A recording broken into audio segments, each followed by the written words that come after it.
What are some not safe for work / horrifying facts? Serious. Story 1. Bodies can sit up during cremation as the heat causes the body to tighten up. That reminds me, when I was about 8 years old, I walked into the living room where my mom watched the news. It showed a clip of bodies being burned in a third world country or something, and the exact thing happened. The corpse sat up. I was terrified and had nightmares for months. My mom explained to me what actually happened to the body, but it didn't make the visuals any less nightmarish in my very imaginative brain. I was convinced the person was coming back to life, ready to haunt people. Story 2. Priapism and spiders. The venom of the Brazilian wandering spider can cause priapism, which is an infection in the absence of stimulation that lasts for more than 4 hours. Reactions resulting from the bite are uncomfortable, can last for many hours, and can lead to impotence. Basically, if the blood in the private parts stays in there too long and can't get out, it becomes ischemic and starts to clot. Priapism is generally treated by jabbing a large needle in the organ and draining the blood.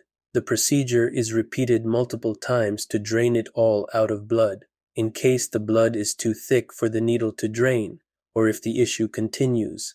The procedure then is to take a scalpel, insert it into the head of the organ, ream it 90 degrees, and let the blood rush out. Story 3. Locked-in syndrome is a neurological condition that causes complete paralysis of most voluntarily controlled skeletal muscles, but leaves the sufferer fully cognitive and aware. It's caused by damage to the lower brain or brainstem, such as from traumatic head injury or stroke. It can happen to anyone and makes life a living hell. Here's a slightly more fun one. It's possible for the entire rectum to prolapse through the orifice. Men can get a varicose vein on the spermatic cord, called a varicocele. It's normally harmless, but feels gross. Certain substances defined chemically as alcohols, such as methanol or isopropanol, other than the ethanol that we drink to get drunk, are broken down in the body into formaldehyde. This causes failure of the central nervous system, leading to vomiting, seizures, loss of vision, organ failure, and eventually death. This is why improperly distilled alcohol can be dangerous, as large amounts of methanol can be produced in certain circumstances. A man was once thrown down a manhole in NYC, which had a shallow level of boiling water at the bottom due to a broken water pipe. He was unharmed by the fall, but was essentially steamed alive. His autopsy showed that his entire body was fully cooked. Story 4. The zombie ant fungus is an insect pathogenic fungus that attaches itself to a host, draining it of nutrients and hijacking the host's mind. Ants infected with the fungus often leave the colony to head to a temperature zone where the fungus can grow. Eventually, a long stalk grows through the host's head, in which the fungus grows a spore pod while also zombifying the host. If you're familiar with the game The Last of Us, the fungus that creates the clicker zombies is a mutated strain of this very fungus. Story 5. Cotards delusion, also known as walking corpse syndrome, is the belief that you are dead and or decaying. People with this delusion sometimes will end up starving themselves or grievously harming themselves because they think they're already dead, so they don't need to worry about eating or getting injured. People can also believe they've had organs removed, rotting inside of them, missing, or that they do not exist in the first place. A studied sufferer of cotards, known as WWII, believed that he had died and was living in hell for years. Story 6. Cordyceps fungus is a fungus that lives in jungles and lives by spreading spores to insects. When an insect is infected by the spores, it begins acting strangely. For example, leafcutter ants, which live in Central America. The fungus will take over the ant's body and mind, forcing it to climb up to a tree, find a leaf, and tether itself to the leaf. The ant has no choice in the matter and dies on the leaf. The fungus then takes over the ant's carcass, growing within the body and releasing more spores.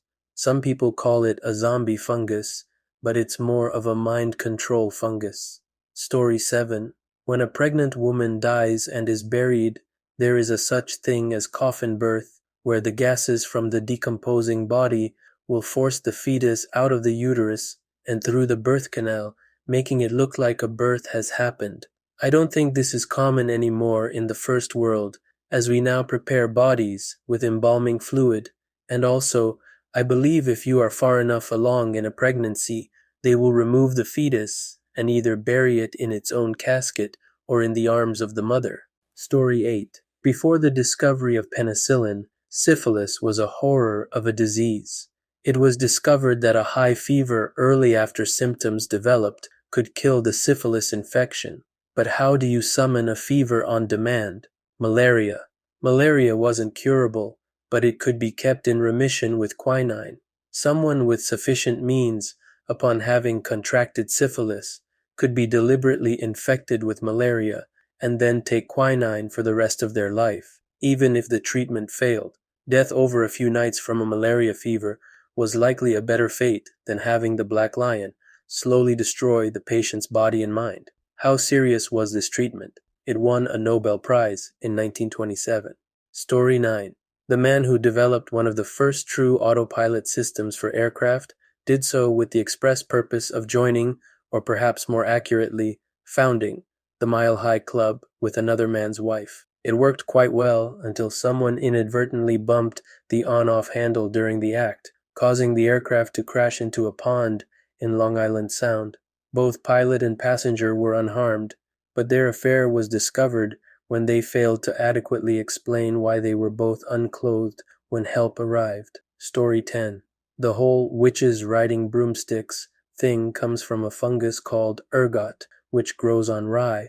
Ergot can be absorbed through thin mucous membranes, so witches would take this fungus, smear it on the smooth handle of a broomstick, and then, ride the broomstick to administer the substance. The effects would often cause extreme hallucinations and out-of-body experiences, hence flying. Story 11. In a produce warehouse, sometimes tomatoes will come in off the fields warm and get moldy in the few days or weeks that they're up in the racking, 8-30 feet in the air, packed 5 boxes to a layer, 15-20 layers high in a slot. These mold spores will float through the air and land on everything, everywhere. That whole side of the warehouse is a mold factory in the summer. Also, in the summer, when fresh peaches come in, open baskets, 6 baskets to a box, 5 boxes to a layer, 10-15 layers to a slot. They will frequently fall out and get run over because the storage room is cool and because the humid air coming from outside, when they open the dock doors, condenses on the floor. The peaches mix with the water to make what I call floor slime. Sometimes the shift manager throws down cat litter to keep the machines from sliding around. So now everything and everyone is covered in cat litter dust. Yum. More often, the floor slime gets half an inch deep. When peaches fall into the slime, we would just pick them up and toss them back into the basket, slime side down.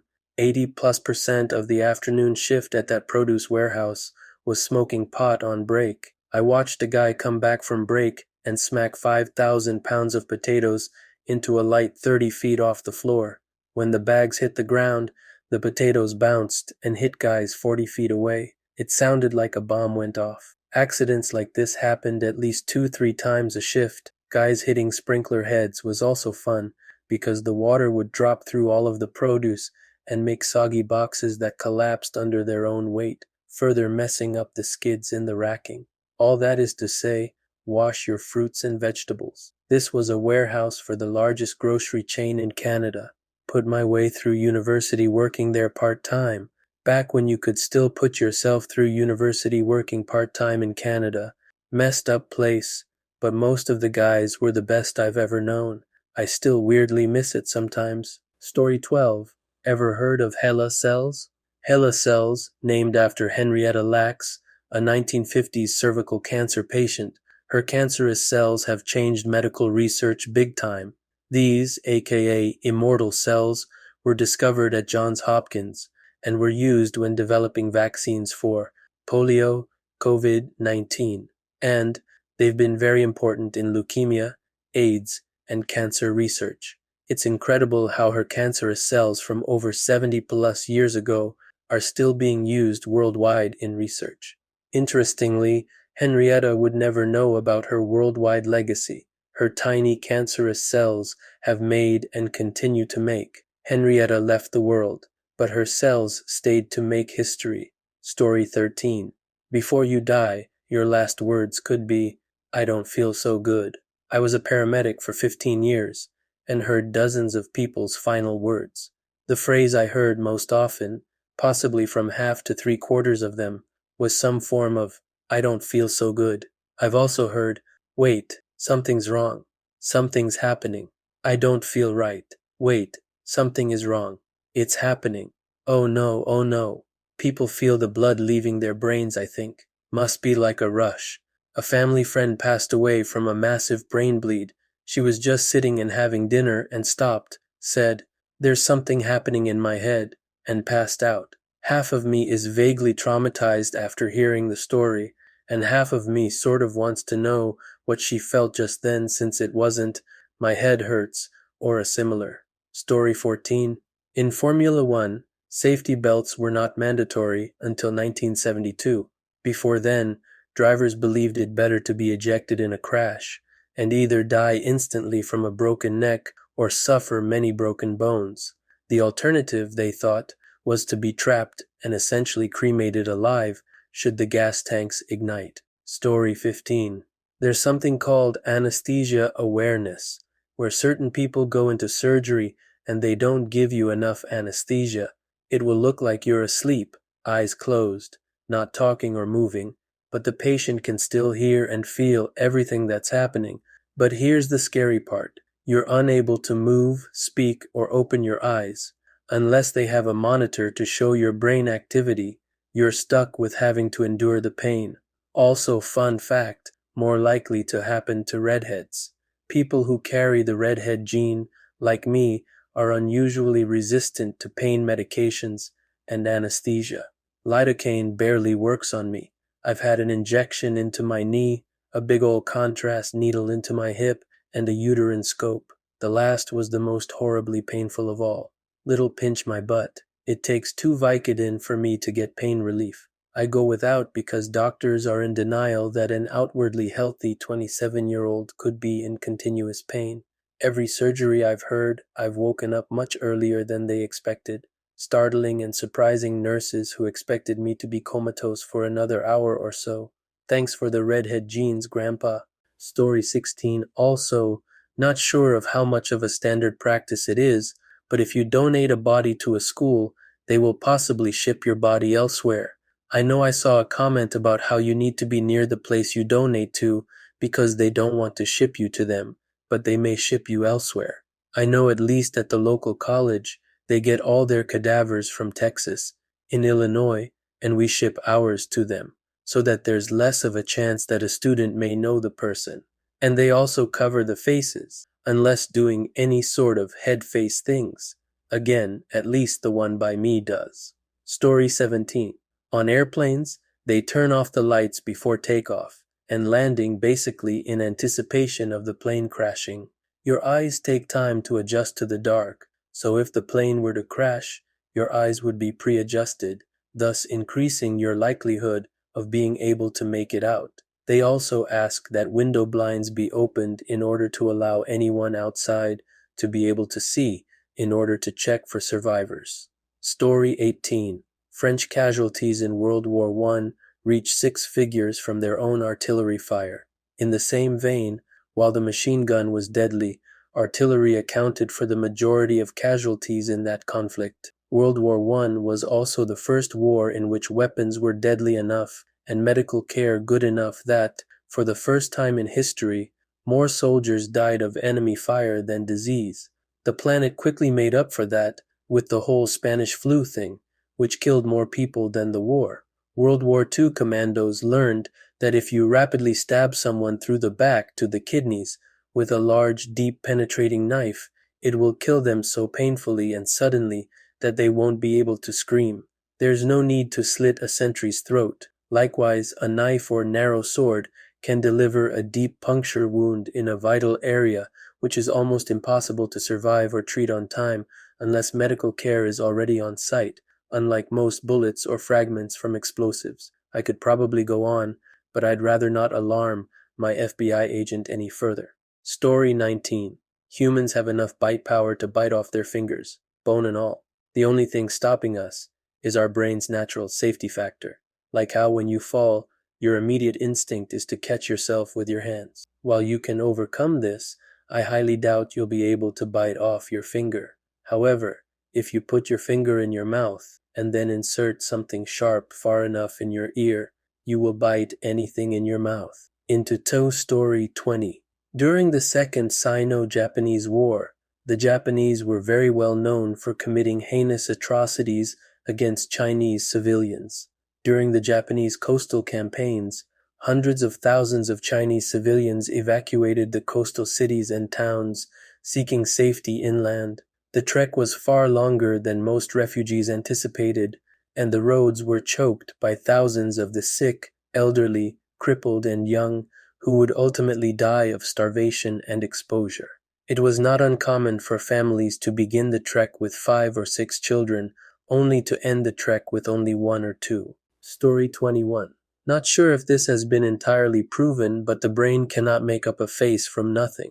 This applies to dreams. Every face you see in a dream is supposedly one you've seen before, even if you don't recognize or remember it. Usually, it's just people you've briefly seen while passing them on the street or something, but your brain supposedly stores that face. This is kinda cool, but the disturbing part is that it means that you've seen all the horrifyingly twisted and grotesque faces in your dreams too, even if you don't remember. Story 22. Over 200 people are estimated to have jumped from the World Trade Center on September 11th. One of the jumpers wound up accidentally landing on and killing a firefighter. In 1977, Formula One driver Tom Price struck and killed a track attendant. The track attendant was carrying a fire extinguisher, and when he was struck, it hit Price in the head, instantly killing him. In 1996, a 26-year-old NASCAR driver had his car caught between the catch fence and another car. The roof bar of the roll cage failed. The driver, Russell Phillips, was practically diagonally bisected. Phillips's lower half, including one of his arms, remained in the car even after the car came to rest in the infield. Meanwhile, his decapitated torso was in the catch fence. His helmet came to rest at the entrance of the pit road with his head inside. When the first responders arrived, they knew there was no way of saving him. Story 23. Humanity as a whole is sitting on a doomed rock, and unless we learn how to terraform and colonize other planets, our entire species will absolutely, inevitably, be wiped the F out within a few million years. If we somehow survive global warming, and all the asteroids miss us, and pole flips don't F us, and all the other crap, the sun is still there. It's still a star. No matter how much we try, no matter what stunts we pull, it will get bigger, it will get hotter, it will consume the Earth entirely, but the atmosphere will have burned off, taking the surface with it well before then. We have no choice but to get the F off of this rock, but we won't, because we would have to start now, and we can't even get people to agree that murdering each other over invisible friends is a stupid idea. Nobody cares because it will be thousands of generations before this is an issue, and we'll probably find some other way to F ourselves before that point anyhow. Story 24. I knew a girl once who was obsessed with morbid facts. Apparently, and I'm taking this on her word, it only takes about 8 pounds of force to pull someone's ear off, and the texture of biting someone's finger off is much like biting a carrot. I don't know how she knew this. I didn't ask. As for truly deadly facts, well, most industrial machines have cut-off switches meant to be pressed in case of emergency to stop the machines. These are nice and handy when they work. However, most heavy machinery is either going too fast for you to reach the button in time, or is so big it would never stop moving in time to save you, even if you pressed it. Mostly, these switches are for first responders who are hoping that you're still mostly intact and only missing a limb or two. Also, I read on here a while ago that some people try to steal metals and wire from substations. This is a terrifyingly bad idea. The particular stories I heard consisted of people in various states of life who melted to transformers, other pieces of electrical equipment, and at least one or two cases of seeing nothing but a pair of shoes with feet in them or random body parts missing said body. Long story short, there are barbed wire fences around these places because otherwise they would look innocuous and not at all like something that would rather see you dead. To mix the two examples, heavy machinery often requires high voltage or high current electricity. There's usually a burn kit on site as well as a rope. The rope is so you can pull the person off the machine without electrocuting yourself trying to save them. The burn kit is in case they're lucky and they didn't ground the electricity through their heart. I've worked around most of these things for most of my adult life. The thing that's terrifying to me isn't the machinery. For the most part, those things don't move except where they're supposed to. What scares me is the teenager 20-something who thinks they're invincible and knows everything there is about the machine they've been placed on so they can screw around and do stupid crap with it. Story 25. I'm a bioarchaeologist specializing in human remains. The Sokushin Butsu are mummies of Buddhist monks in Japan that start the process of mummification while still alive. They auto-mummify themselves by fasting and meditation for a long period of time. The monks would slowly reduce and then stop liquid intake, thus dehydrating the body and shrinking all organs. The monks would die in a state of jhana, meditation, while chanting the mantra about Buddha, and their bodies would become naturally preserved as a mummy with skin and teeth intact without decay and without the need for any artificial preservatives. Story 26. You can smell a human body burning and notice it immediately. It has a nasty, greasy scent to it. Meat isn't bad for you. In fact, you can live on a whole meat diet if you're willing to eat the entire animal. And I mean the entire animal. Eyes, liver, stomach, intestines, everything. Sky sprites, the little sparkles you see when you look up into the big blue sky, are actually you seeing your own blood pass through capillaries in your eyes. You can also see their shadows if light enters your eye just right. It's theorized, and most likely true, that you continue to live for a few moments after decapitation. It is not instant. Pill bugs are not bugs. They're crustaceans. They taste like shrimp. Story 27. When the RMS Lucitania was torpedoed and sunk off the Irish coast in 1915, 1,198 passengers and crew were killed. However, that number does not include the 3 alleged German spies who were caught on board after the ship departed New York. Crew members found 3 German men without identification or tickets after departure. One was carrying a camera, and all 3 only spoke German. As it was too late to turn back and they were already behind schedule, the crew locked the 3 men into a makeshift brig deep inside the ship. They would have been handed over to British authorities in Liverpool.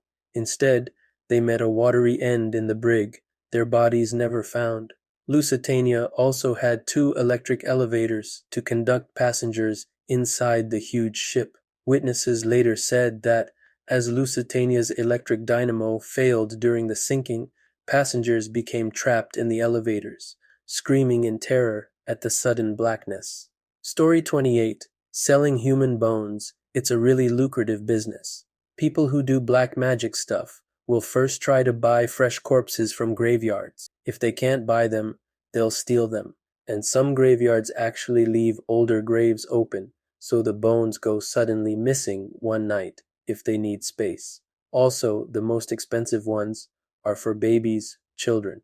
Source: went to a graveyard when my uncle died, started roaming around the older section, and found way too many open graves, and so I began asking questions. The gravekeeper told me all the details. Story 29. The Greeks had an execution method called the brazen bull. Basically, they made a metal bull, put you inside it facing the bull's mouth, and lit a fire under it. When you screamed, it sounded like a bull screaming. When the inventor pitched it to the king or whatever, he threw him inside, up until the point of dying, and tossed him off a cliff. Story 30. If you're an organ donor, the hospital is required to notify the organ harvesting company, which will then hound the family of the deceased for bills related to the harvesting of said organs. This same company will then turn around and sell them for major profits to people who need the organ transplant, and the deceased family receives none of the proceeds. The harvest company will also butcher the crap out of the deceased and has no regard for what the deceased looks like for the visitation/burial.